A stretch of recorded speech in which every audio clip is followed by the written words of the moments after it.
जय श्री हरि। जय परम ब्रह्म परमेश्वर।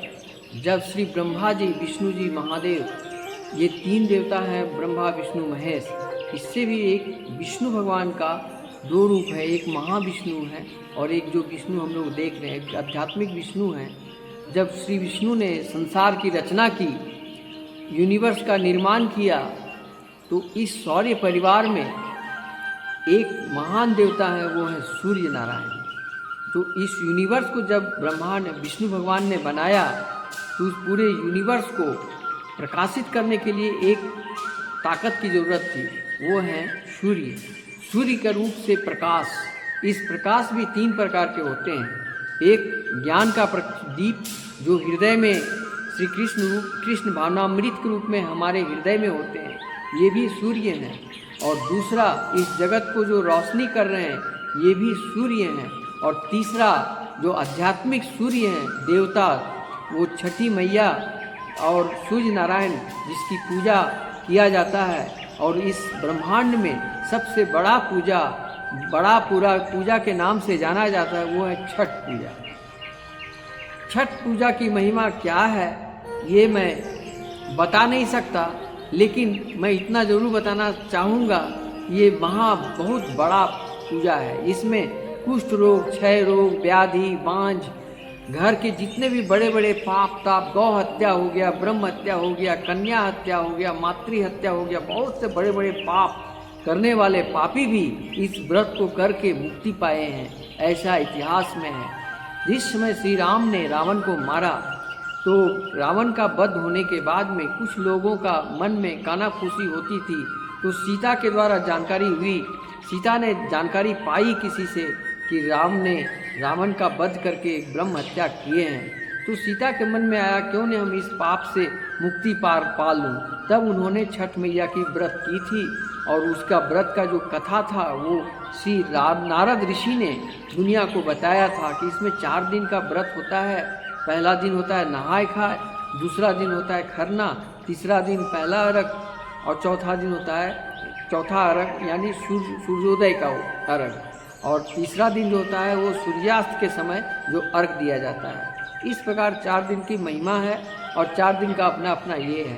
पहला दिन होता है नहाओ, अपने नाखूनों को काट कर, बालों को धोकर, पवित्र रूप से घर की सफाई कर कर, गोबर से पूरे घर को निपाई पोताई करके, सारा बर्तन मिट्टी का बर्तन में ही कद्दू का भात, कद्दू दाल, चना का दाल और कद्दू का बनता है, और अरवा चावल का भात बनता है, जिसमें दल कदुआ कहते हैं या कदुआ भात कहते हैं, ये मनाया जाता है। और सब परिवार भोजन करते हैं, और पूरा कार्तिक महीना शुद्ध शाकाहारी भोजन, लहसुन प्याज तक नहीं खाते हैं।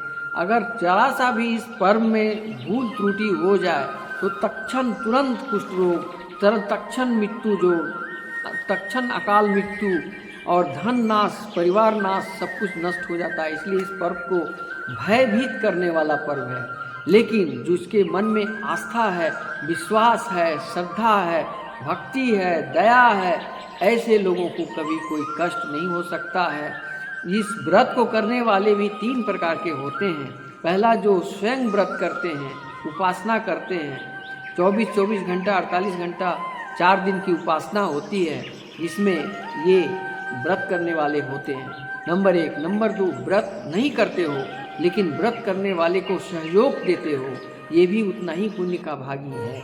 तीसरे लोग वे होते हैं जो व्रत नहीं करते हैं और ना ही सहयोग करते हैं, लेकिन उस व्रत में करने वाले रोड में, जिस रोड से जाएंगे उसकी सफाई करते हैं, उसको धोते हैं, उसके कंकड़ को चूमते हैं, उसमें रंगोलियाँ बनाते हैं, लाइटिंग करते हैं। बहुत साफ सफाई में जो सहयोग देने वाले मजदूर वर्ग हैं, इन लोगों को भी उतना ही महत्व है, उतना ही आस्था का विषय है।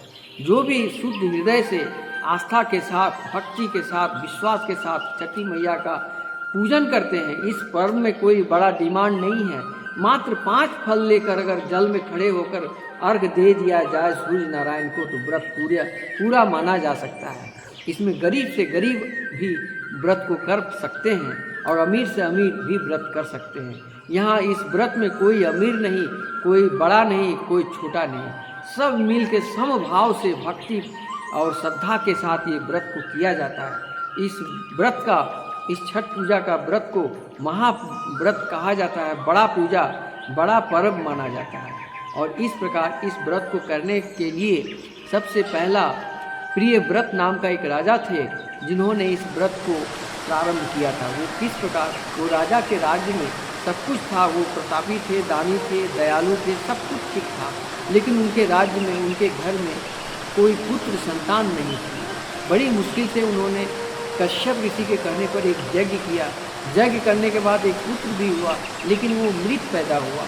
इसके बाद प्रिय व्रत राजा और रानी आत्महत्या करने के लिए कोशिश किए, निश्चय कर लिए कि हम आत्महत्या कर लें, जी के कोई फायदा नहीं है। तब आकाशवाणी हुई, वही षष्ठी मैया आकाशवाणी अवतरित हुई और उन्होंने कहा कि अगर आप दोनों छठ मैया का व्रत करोगे तो तुम्हारा संतान उत्पत्ति होगा।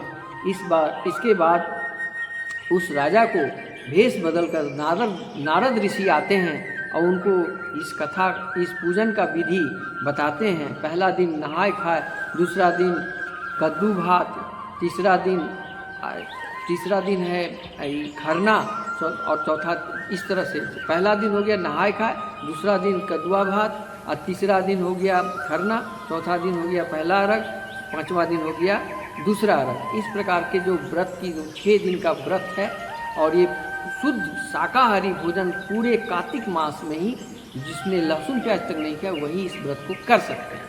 इस प्रकार का विधि विधान बता करके वो अंतर्ध्यान हो गए और वो प्रिय व्रत जो राजा थे उन्होंने इस व्रत को प्रारंभ किया। उनका संतान हुआ, परिपूर्ण हुआ और उनकी सारी मनोकामनाएं पूर्ण हुई। ठीक इसी प्रकार जिस समय राम ने रावण को मारा तो लोगों ने मुँह से माँ सीता सुनी कि उनको ब्रह्म हत्या लगा है, तो ब्रह्म हत्या से मुक्ति का पाने के लिए उन्होंने भी सूर्य नारायण का छठी मैया का व्रत की थी, जो वहीं से आज हमारे समाज में, हमारे संसार में सीता मैया के द्वारा की गई व्रत का लोग जानते हैं और वहीं से प्रारंभ माना जाता है। इसकी अनंत हरी कथाएं अनंता, बहुत तरह की बातें हैं, लेकिन मैं यहाँ ये कहना चाहता हूँ कि इसकी महिमा अपरंपार है। क्षय रोग, कुष्ठ रोग, गौ हत्या, ब्रह्म हत्या, मातृहत्या, पितृहत्या, कन्या हत्या जैसे बड़े बड़े पाप से भी मुक्ति पाने का एकमात्र सरल और सीधा उपाय है। ये अपार श्रद्धा, विश्वास और आस्था का विषय है, ये कोई तर्क करने का विषय नहीं है। इस पर्व में किसी भी प्रकार का अहंकार नहीं आना चाहिए। अहंकार, लेस मात्र भी अहंकार अगर कोई करता है इस व्रत को करने में तो उसको तुरंत तत्क्षण नाश हो जाता है। कुष्ठ रोग, हाथ इस तरह हो जाता है, ये तरी हो जाता है। इसलिए कभी भी इस पर्व के बारे में अगर व्रत नहीं करते हो कोई बात नहीं, लेकिन इस व्रत के बारे कभी कोई गलत शब्द का प्रयोग मत करना।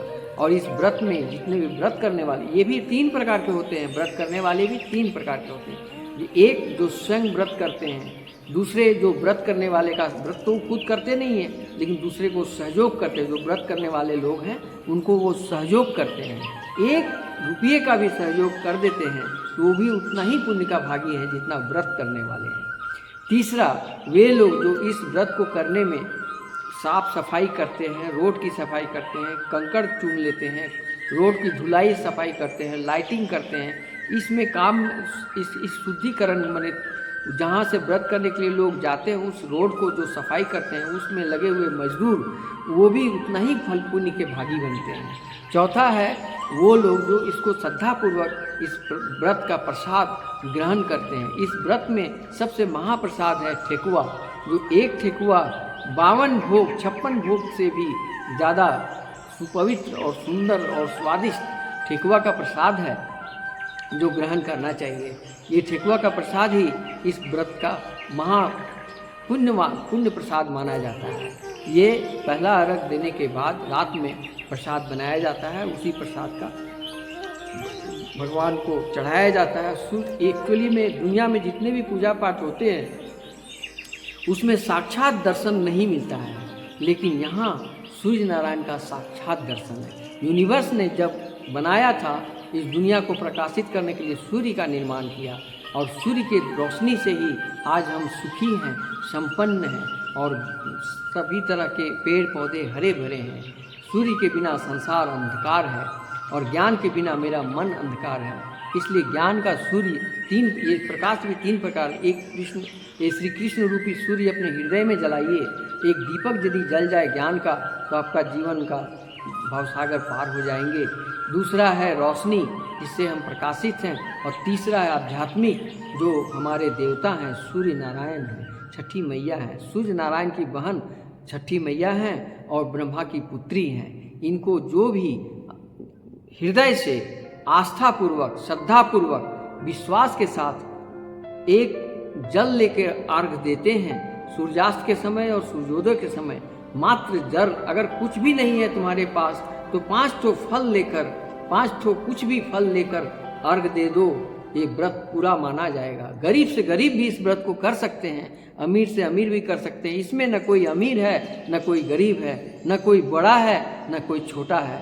ये सम भाव से, भक्ति भाव से, श्रद्धा भाव से ये व्रत करने की महिमा है। इस महिमा को जितना भी हम बखान करें बहुत ही कम है। अगर आपको इसकी विशेष जानकारी चाहिए तो गूगल से सर्च कर सकते हैं। बड़े से बड़े पंडित के सत्संगी आश्रम में भी जाकर के इनके बारे में जान सकते हैं। बिना गुरु का ज्ञान नहीं है। आप कहीं भी इसके बारे में जानकारी चाहते हैं, यूट्यूब में भी सर्च करके आप हजारों, इसके लिए छठ मैया के पुराने जो संगीत हैं, उन संगीतों में भी, उस संगीत के माध्यम से माँ का महिमा का गुणगान आज हमारे पूरे हिंदुस्तान में हो रहा है। ये छठ मैया की पूजा बड़ा ही धूमधाम से, पहले तो ये यूपी, झारखंड और बिहार में होते थे, लेकिन आज पूरे विश्व में, यहाँ तक कि अमेरिका में जो लोग भी रहते हैं वो भी छठ मैया का व्रत करते हैं। पूरे विश्व में छठ पूजा कहीं न कहीं किसी न किसी रूप से हो ही जाता है। और एक बात है कि पूरा ब्रह्मांड में सबसे बड़ा देवता अगर कोई है वो है सूर्य नारायण, जो साक्षात दर्शन देते हैं, प्रत्येक दिन दर्शन देते हैं। लेकिन अब इसमें भी वो दुर्लभ मनुष्य वो हैं जो सूर्योदय को दर्शन पाते हैं, लेकिन जो सबसे बड़ा मंद बुद्धि वाले आलसी लोग हैं जो सूर्योदय का दर्शन नहीं कर पाते हैं, उनके जीवन में नकारात्मक प्रभाव सारी जिंदगी पड़ा रहता है। न पढ़ाई में सक्सेस, न नौकरी में सक्सेस, न व्यवहार में सक्सेस, नहीं उनकी वाणी में, मन, कर्म, वचन सब में वो फेल हो जाते हैं। इसीलिए तुलसीदास ने कहा कि सकल पदार्थ यही जग माही, कर्महीन नर पावत नाहीं। ये कर्महीन जो होते हैं वो सूर्योदय को दर्शन नहीं पाते हैं, लेकिन जो कर्म करने वाले होते हैं, कर्मकांडी मनुष्य होते हैं, जो सफलता के प्रतीक माने जाते हैं, वो सूर्योदय का दर्शन, साक्षात भगवान का दर्शन करते हैं और उनको नित्य स्नान करके जल अर्पण करते हैं, जैसे मैं भी करता हूँ। मैं छठ मैया के बारे में जितना भी छोटी सी बात कहा हूँ, इसमें कोई त्रुटि हो गई हो तो मुझे क्षमा करना छठी मैया, लेकिन आपकी महिमा अपरंपार है। ये आस्था का विषय है, भक्ति का विषय है, श्रद्धा का विषय है। इसमें कोई अहंकार नहीं, कोई तर्क नहीं। प्रेम से बोलो जय हो छठी मैया।